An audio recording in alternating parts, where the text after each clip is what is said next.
അസ്സലാമു അലൈക്കും ബഹുമാനിയരെ. റസൂൽ സല്ലല്ലാഹു അലൈഹി വസല്ലമയുടെ ഒരു പ്രബലമായ ഹദീസാണ്, എന്റെ സമുദായത്തിൽ നിന്നും പച്ച തലപ്പാവ് ധരിച്ച 70,000 മുസ്ലിം പണ്ഡിതന്മാർ ദജ്ജാലിനെ അനുഗമിക്കുമെന്ന്. അങ്ങനെ 70,000 പണ്ഡിതന്മാർ ദജ്ജാലിനെ അനുഗമിക്കുമെങ്കിൽ അവരെ പിൻപറ്റുന്ന കോടിക്കണക്കിന് അനുയായികളും അവർക്ക് പിറകെ പോകും. എന്തുകൊണ്ട് ഈ ചതി സംഭവിക്കുന്നു എന്ന് ആധുനിക പണ്ഡിതന്മാർക്ക് ഇന്നേ വരെ പറഞ്ഞു തരാൻ സാധിച്ചിട്ടില്ല. കാരണം ഇതാണ്: അവരുടെ കൽബിൽ അള്ളാഹുവിന്റെ നൂറില്ല. അവർ ദാഖിറെ കൽബികൾ അല്ല എന്നതാണ്. ദജ്ജാലിനെ ദജ്ജാലായി മനസ്സിലാക്കാനുള്ള ആത്മീയ കാഴ്ച അവരിലില്ല. കാരണം അവരും ദജ്ജാലിനെ പോലെ ഒറ്റക്കണ്ണന്മാരാണ്. ദജ്ജാൽ ഒറ്റക്കണ്ണനാണ് എന്ന് ഹദീസിൽ റസൂൽ സല്ലല്ലാഹു അലൈഹി വസല്ലമ പറഞ്ഞിട്ടുണ്ട്.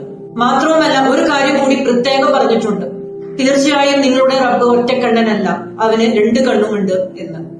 അതെ, അള്ളാഹു ദൃശ്യകാര്യങ്ങളും ശരീഅത്ത് അദൃശ്യ കാര്യങ്ങള് ത്വരീഖത്ത് അറിയാവുന്നവനാണ്. എന്നാൽ ഇബ്ലീസിന് ഇതിൽ ഒറ്റ കണ്ണ് മാത്രമേ ഉള്ളൂ, അഥവാ ശരീഅത്ത് മാത്രം. ദജ്ജാലിന്റെ അനുയായികളും ഇതേ അവസ്ഥയിലായിരിക്കും.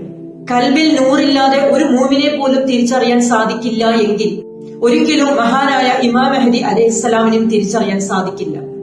തിരിച്ചറിയാൻ ഖുർആനിൽ പറയുന്ന ദിക്റെ കൽബ് തന്നെ വേണം. ദിക്റെ കൽബ് കരസ്ഥമാക്കാൻ വിധിക്കപ്പെട്ട റൂഹുകൾക്ക് വേണ്ടി മാത്രം ഒരുക്കപ്പെട്ടതാണ് ultra TV, ultra vision Kerala എന്ന യൂട്യൂബ് പ്ലാറ്റ്ഫോം.